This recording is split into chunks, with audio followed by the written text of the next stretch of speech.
How does the roster just kind of look at being the caretakers of this opportunity where obviously this is a greater level of exposure for TNA on AMC and obviously a chance to raise the ceiling on kind of what the company can be? Yeah, man, I think it's something we're all very, very excited for. Like, I feel TNA has kind of been this hidden gem in professional wrestling in the last couple of years. But I think in the last couple of years, we've really come into our own. You know what I mean?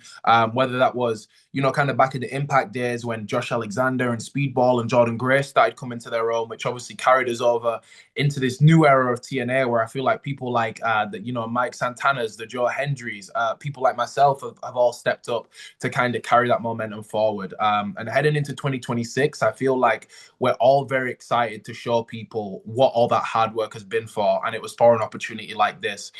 So I know definitely for myself, I know definitely for the rest of the locker room and the rest of management in general, that we're going to smash this AMC debut out of the park and show people what we've been working on for the past 4 or 5 years. We have a lot of variety. With certain companies, you know what you're going to get, pretty cut and dry, right? But with TNA, we're this big mixing bag of the classic total non-stop action, if you want to call it that, like people like myself in the X Division, people like Mike Santana in the main event scene. But we also have some great characters. We have some great promos. We have legends. We have rookies. You know what I mean? We have everything you could possibly want in a professional wrestling company. What's the last, 7 or 8 months been like for you where, you're become the youngest X Division champion? You're wrestling with the Hardys, you're wrestling as AJ Styles, you've had you just had an NXT championship opportunity, all these other things that have kind of been thrown your way. What's it been like just going through this last, 7 months for you here? It's been a whirlwind, man. It really has been crazy. And it's honestly, it's been a challenge to kind of process it all. You know what I'm saying? Like, anytime I ask Matt or Jeff or really any older wrestler, like one of the biggest pieces of advice that they always have is to soak it in and enjoy it as much as you can. So that's been a big focus for me the past 7 or 8 months because I feel like even earlier in 2025, like stuff was accelerating very, very quickly for me. You know, like in January, I teamed with the Hardys for the first time, which was crazy. Then in March, I became the youngest wrestler to ever main event at TNA PLE. And then in July, I won the X Division title. And I think that moment there is something that I'm going to be able to look back on as the catalyst for my trajectory going forward. You know what I mean? Whether it was the AJ Styles moment or the matches with Cedric, Moose, Myron, the match with Javon at Bound for Glory, all the NXT stuff, being on John Cena's last match. Like it's been a wild, Sure. wild ride, man. I'm really just trying to take it all in and enjoy it while it lasts. And I'm trying to carry that momentum into 2026. You know what I'm saying? Have you got to pick AJ's brain, Styles' brain at all here? That you obviously you've had a couple interactions with him, and how excited are you guys to have him, on this debut episode now? It feels like there's maybe an opening for you there. Absolutely, absolutely, man. It's been super cool to get to know AJ over the past, like you said, 7 or 8 months. I'm lucky enough to have his number saved in my phone, So anytime I have a question, whether that's inside of wrestling or outside of wrestling, he's always there for me to talk to, and he's always got great advice for me. And I remember very distinctly, actually, after Slammiversary, there's this super cool picture that was caught of it as well, but he pulled me aside and we were sat just talking for 15-20 minutes, and like that's something that he doesn't have to do, you know what I mean? Not only did he come out to his return for the after like a decade plus of being away from the company that he built, and he used that time not to just say like, hi, I'm back, which nobody would have been upset about, but he used that time to sing Right. my praises, you know what I'm saying? Which obviously I'm massively appreciative of. But then after that moment, after the fact, he pulled me aside and talked to me, number one, about the match, number two, about everything, you know what I mean? About life in wrestling, about how to handle the pressures that I'd be facing.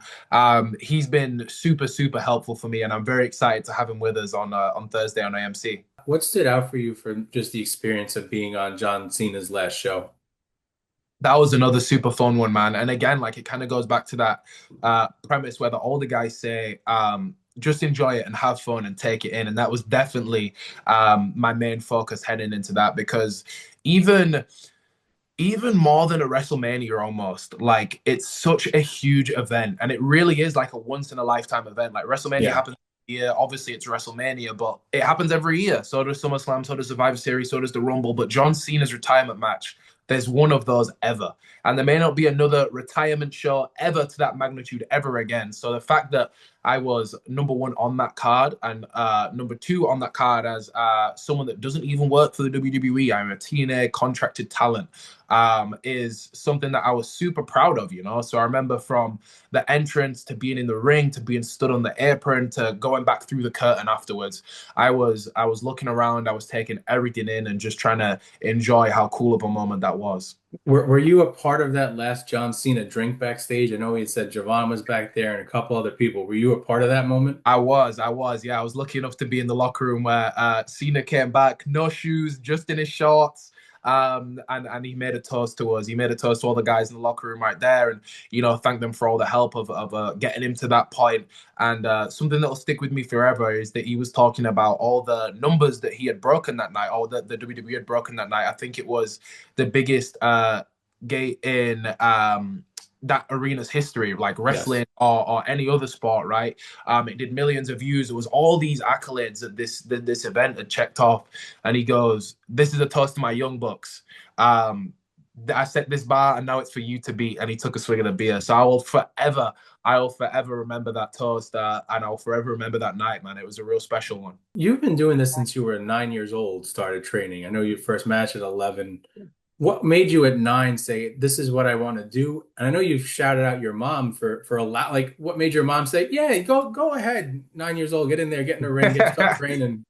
So I think for me personally, I'm a very like impulsive person. Sometimes to my advantage and sometimes to my disadvantage, right? Like if I want something, I'm gonna go out and I'm gonna do it. You know what I mean?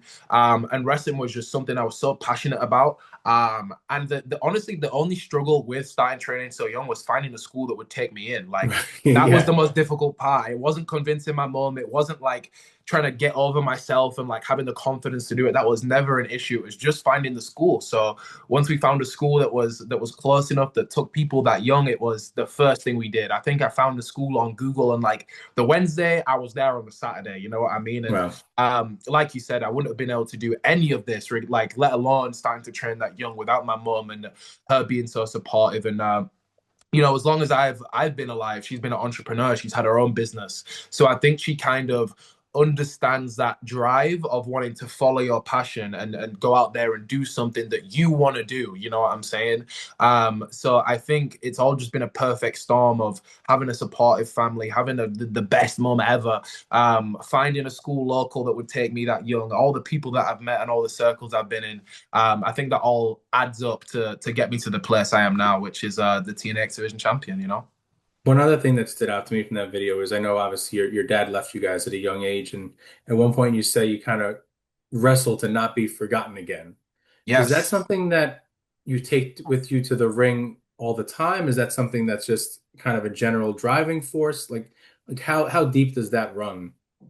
I would say it's definitely that general driving force, you know what I mean? And I think a lot of people can sometimes get it twisted where it's like where it's this hateful thing of like, oh, like forget that guy, I'm never going to be forgotten. That's not really at all. That's not really Okay. it. Like the main thing that I'm looking to do in my career is be remembered, not just because I felt forgotten in the past or whatever the case may be, like I've spoken about a couple times, you know what I'm saying, but more to prove the people that believed in me right.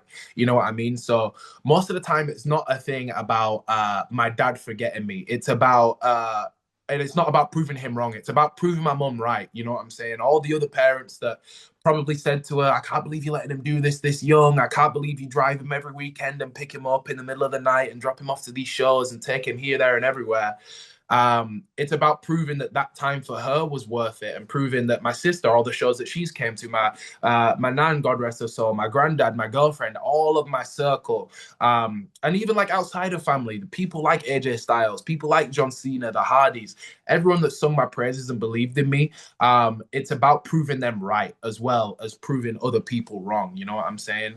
Um, I remember distinctly after the Ultimate X stunt, the Swanton 450 off the top of the Ultimate X. I watched the clip back, and people come up to me in the locker room and they were like, "Yep, that's one that's gonna live forever." And that's my goal, man. I want to live forever. I want to be the greatest of all time, and I want to be remembered as one of the best to ever do it. And I feel like I'm well on my way to doing that. So Yes. everything's blessed heading into 2026. We've all appreciated and all enjoyed watching you kind of come of age here and rise over the last year. And I know you guys are going to crush this opportunity. Yes, sir. I appreciate you, man. Thank you so much.